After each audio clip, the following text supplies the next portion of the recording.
I've been asked to look after my sister's child starting next week. I had finally entered my second trimester and was beginning to feel some ease. Suddenly, my husband came up with an outrageous idea. Take care of your sister-in-law's child. I'm pregnant, remember? I protested. Despite my objections, my husband insisted, you're in your second trimester, aren't you? From the start, he seemed all too ready to push everything onto me for the sake of our child. I couldn't take it anymore. That's when I decided to call a certain person. My name is Anna, 28 years old. It's been almost 3 years since I married my husband, Max. Right now, I'm pregnant with our long-awaited first child. As soon as I found out I was pregnant, I quit my job and became a full-time homemaker. I had initially planned to work until maternity leave, but the severity of my morning sickness made me give up. Thinking that taking irregular days off would be an inconvenience to my employer, I resigned, albeit reluctantly. Last week, I finally entered my second trimester. My morning sickness, which had been unbearable, had significantly improved, and I could eat to a certain extent. I thought I could finally have a peaceful pregnancy. That's what I believed. Then one day, as I was preparing dinner, my husband received a phone call. With a grimace on his face, he weakly responded, "What? Starting next week? So suddenly?" Yeah, I suppose. Okay, I got it." He seemed deeply troubled. After he hung up, he dropped his shoulders and let out a heavy sigh. "Seriously, what's wrong?" "Who was that?" I asked. "It was my sister," he replied. "Your sister? What about her?" I questioned. "We're going to be looking after my sister's child starting next week," he said. "What? So that's why we're taking care of them?" "Hold on a minute, what are you saying all of a sudden?" I exclaimed. "Summer break starts next week, right? My sister said she needs some peace and quiet. Could you take care of the kids?" He made it sound like it was no big deal, which was infuriating. Anger bubbled up inside me as I faced him. "Hey, I'm pregnant, you know. Do you understand that? And your sister's kids, they're 3 boys, right?" I said. "Yeah, I know, but you're in your second trimester, aren't you?" he replied. Is he serious? I thought, the second trimester just means some of the early worries have lessened. It doesn't mean I can do everything without worry now. His words irked me, and I blurted out my feelings. "I don't care about being in my second trimester. Being pregnant means my condition is different than usual. There's no way I can take care of your sister's kids in this state," I said. "Well, what can we do?" She said it wouldn't be a lot of trouble, he said. "So you're going to ignore how I feel? How can you just say okay on your own?" I asked, frustrated. "Ah, you're so annoying. Think of it as a parenting rehearsal," he said. "A rehearsal? 1 elementary school student and 2 preschoolers. You think I can take care of 3 rambunctious boys right now?" I questioned. Cornered by my harsh questions, Max could only look down, guilty. "When will this end?" I asked. "The duration is about 2 weeks, he replied. 2 weeks? That's way too long. Are you out of your mind? I exclaimed. She's the one who said it. What can I do? If you have any complaints, tell her, not me, he said. You keep saying my sister this, my sister that. Don't you have your own opinion, Max? Are you going to prioritize your sister's demands over your pregnant wife? I asked. Well, I can't help it. She's scary when she's mad, he said. What kind of reason is that? I thought. Max has an older sister, Annie, who is 5 years older. Despite being almost 30, Max seems to be completely under her thumb. It must be the age difference as well as Annie's strong personality.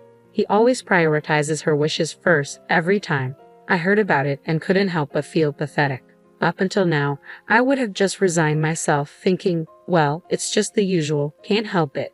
But the circumstances are different now. If anything happens to the baby in my belly, I'll regret it for the rest of my life. This time, I have to prevent it at all costs.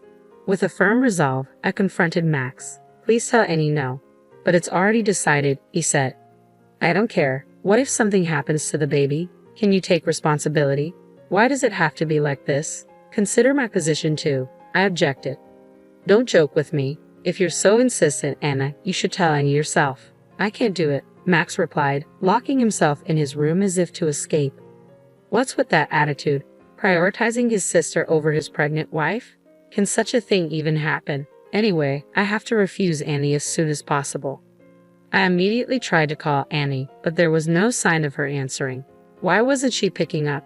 Annie, who knows my strong-willed nature, probably thinks it's a done deal once the kids arrive here. Despite calling numerous times afterward, Annie never answered the phone. She herself has been pregnant and given birth to 3 kids. Why doesn't she understand my feelings? Despite this, how can she think it's okay to hoist her children on me, a pregnant woman, for 2 whole weeks? I could not understand her mindset at all. There's another reason I'm so resistant. I've actually taken care of Annie's 3 sons before.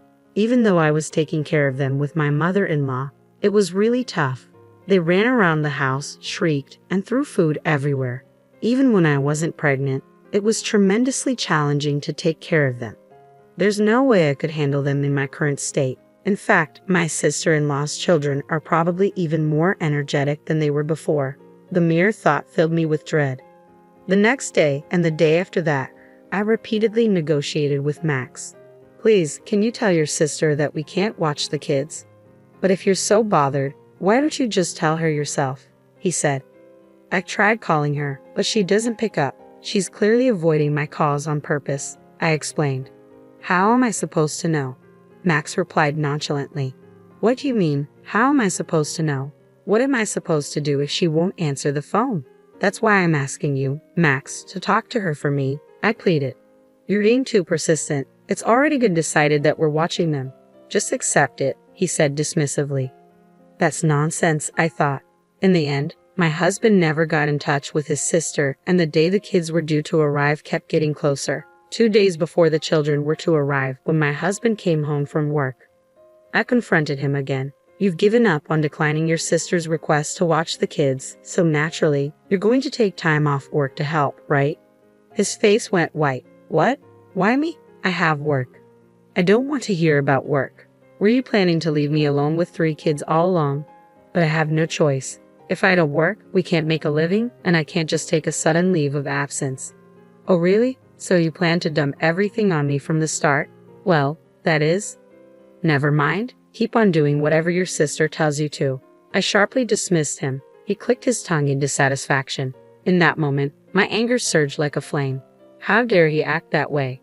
This whole situation started because he didn't firmly decline in the first place. I couldn't stand it anymore. I wasn't going to be manipulated any longer. I immediately decided to return to my parents' house. I dialed my mom's number. Hello, Mom. It's me. Oh my, it's been a while. What's up? Well, actually, I narrated the events of the past few days. My mom's reaction was unexpected. I see, but no, you can't come back here, my mom said. What? Why not? I'm really stressed out with what's happening right now, I replied, feeling a mix of frustration and desperation. It's okay. I'm not saying you should handle it all by yourself. I'll come to you. What? What do you mean by I'll come to you? I asked, surprised. I'll come there and straighten out Max and those kids. Any husband who can't take care of his pregnant wife isn't worth a dime. We need to fix his attitude now. But Mom, before I could finish my sentence, she cheerfully reassured me. It's okay. I won't let you down. Just leave the rest to me. Okay. All right, I'll be there the day after tomorrow. And just like that, the call ended. Although I was worried, the idea of my mom coming over was reassuring. 2 days later came sooner than expected. At the crack of dawn, at 6:00 a.m., my sister-in-law left her 3 boys with us. Woken by the loud voices of the children, I stumbled out of bed. I let them into the house, but it didn't take long for them to start arguing. Hey, this is my game. Don't touch it. Brother hit me. Auntie, I'm hungry. It was like a war zone. All this in just 1 hour of their arrival. How could the arguments start so quickly? Just then, my husband, woken by the noise, came out of our bedroom. Okay, take care of the rest, he said. Wait a second, you're still going to dump this situation on me? I don't have a choice, do I? I have work, he replied. This isn't a joke. I was about to shout at him when the doorbell rang. I'll get it, he said, heading for the door as if escaping. Yes. Who is, huh? Long time no see, Max, said my mother-in-law. Saved. Mother has arrived, I thought, feeling a wave of relief. Max seemed confused at the sight of my mother. Why? Why is my mother-in-law here? Why do you think you're not only neglecting Anna, who is pregnant, but also accepting your sister's children without thinking? Well, anyway, it doesn't matter. I'll be taking care of the kids for the next 2 weeks, is that right? She said, eyes narrowing at Max. You are about to become a father, Max. I won't allow you to just stand by and watch. At Mother's words, Max hastily shouted, Wait a minute. I have work, and if mother-in-law is here, Anna will surely feel relieved. What are you talking about? So if I go home right now, you will take a leave from work and take care of everything. Well, that is. Listen, I'm not asking for 2 weeks. Just take a week off on paid leave. What? Paid leave for a whole week? Of course, you are the one who let your sister dictate to you. Or would you prefer that I take Anna home with me right now? No, that would be a problem. Okay, I understand. I'll take it. I'll take a week of paid leave. And so, Max ended up taking a week of paid leave and was tasked with helping Mother take care of the children. Can you boys introduce yourselves? Mother asked the 3 boys. They started shouting in response. Who the hell is this old hag? So annoying. Okay, let's start with learning some manners, shall we? I'll be keeping this game of yours. Hey, give it back. Not speaking very nicely, are you? Well, I'll be treating you appropriately then. With a hard glare from Mother, the children let out a small squeak. It's quite something, you know, even if I do say so myself. When my mother gets angry, she is terrifying. She turns into someone so fierce you can hardly believe it's the same woman with her normally gentle expression. Plus my mom used to be an elementary school teacher. There's hardly a better person for handling children. Throughout this time, my mother didn't hesitate to discipline the unruly kids. She made sure they were in bed by 9 p.m. and got them up at 7 a.m. While they were at our place, she set a limit of 1 hour of video games per day. 2 weeks later, I was worried about what would happen, but everything went smoothly. Even the kids who initially disliked my mother gradually started listening to her. We were supposed to send the kids back to my sister-in-law's house that day, but my mother had other plans. Max, I'm taking the kids to your parents' house. What? Max replied, surprised. And please invite your sister-in-law to meet us there too. Is that okay? Yes. Understood. In those 2 weeks, my husband had been entirely reformed by my mother, becoming a more dependable man than before. Max contacted his sister and changed the meeting place to his parents' house. We all headed there together. As soon as we arrived, my sister-in-law, Annie, approached Max with a displeased expression. Max, why on earth are we at your parents' house? I told you to bring them to my place. Well, my mother-in-law suggested. What? Mother-in-law? Whoa. Annie began to raise her voice, but my mother greeted her with a bright smile. Nice to meet you. Who are you? I'm Anna's mother. I heard that my daughter has been helping you out. Oh, hello, Anna's mother. Nice to meet you, Annie said, trying to regain her composure. Why would you dump 3 boys on a pregnant woman for 2 weeks? What on earth were you thinking?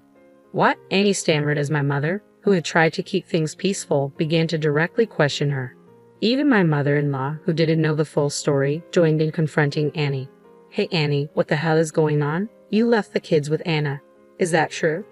That is? Do you know Anna is pregnant? Are you aware? No, it's not like that. I just asked Max for a favor. I didn't force it on Anna. Annie desperately made excuses. Unable to bear this sight, my mother quietly interrupted the conversation. Could you stop this unseemly arguing? Annie, you've experienced pregnancy, right? You understand that even during the 2nd trimester, you can't let your guard down, correct? Well, yes, but... And your child doesn't even know how to hold a pencil, my mother added pointedly. Annie fell silent, her previous confidence evaporating. The room grew quiet as everyone absorbed my mother's words. Finally, Annie looked down, unable to meet anyone's gaze. It was clear she understood the gravity of her actions. I can't believe they can't even show appreciation for a meal. What kind of education are you providing? Well, Annie stammered. I corrected all the points I noticed, but that wasn't for you. It was for the kids. If they continue as they are, they will suffer. I did it for them. Please don't misunderstand that. Annie's face gradually turned pale, and she eventually fell silent. My mother-in-law, who had been listening to the conversation, turned bright red and apologized to my mother. I'm sorry. Even after that, my mother continued to talk about how she had been disciplining the children with all her might for the past 2 weeks. She took the opportunity to criticize Annie's parenting and even subtly criticized my mother-in-law's way of raising her daughter, Annie. By the time my mother finished speaking, both my mother-in-law and Annie were completely exhausted. I'm truly sorry, they both said, bowing deeply to my mother. After that, it seems that Annie was severely scolded by my mother-in-law. What's wrong with you? Because of you, I was humiliated. but I just wanted a break. There's a limit, you know. Forcing your kids on pregnant Anna for 2 weeks. That's insane. Oh, I'm sorry. I won't do it again, Annie said, crying loudly and repeatedly bowing her head. By my mother-in-law's order, Annie was strictly forbidden from leaving the children at our house in the future. Ever since then, my husband has become much more reliable. It's probably thanks to my mother, but I also feel a change in his attitude. Anna, I'm really sorry. I didn't realize that housework and child rearing were so hard.